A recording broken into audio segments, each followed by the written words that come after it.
Hello and welcome back to our channel of Featured. And as I say that you guys are new to our channel, then please hit that subscribe button and do not forget to click on the bell icon so you guys can continue to receive regular updates from our end and you guys do not miss on any of the profitable scenarios that we discuss on regular basis.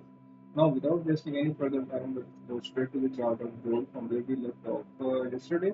So as you guys can see that when we were discussing yesterday, market was respecting this area as an area of resistance. But you guys can see the market broke for this area, this major area, this minor area of resistance and closed above. So and went up. So our new area of resistance has now been formed, and now we'll be looking for some buying opportunities instead of selling opportunities.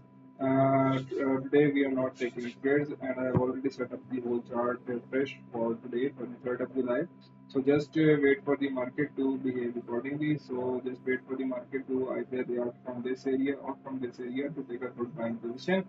And now let us move forward to the next scenario, which is the GBP USD.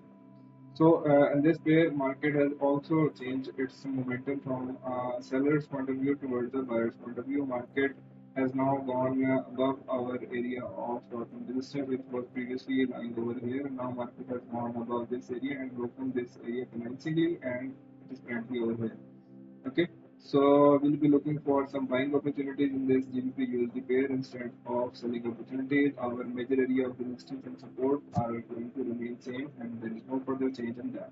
Okay, so now let us move to the next pair, which is the Euro USD pair. So when we were discussing yesterday, market was trending approximately over here, somewhere around here. So, but you guys can see market gave us a small opportunity of selling another over here, but then market gained momentum and is currently testing this area of resistance. Okay.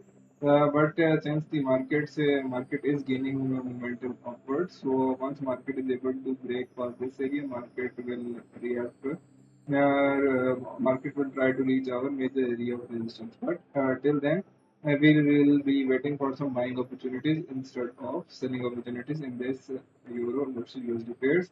Our major area of resistance and our major area of support are going to remain same as they were yesterday. Okay, so the areas are mentioned over here for you guys as well. And that's all for all these three pairs. I will see you guys tomorrow with first scenario. Thank you.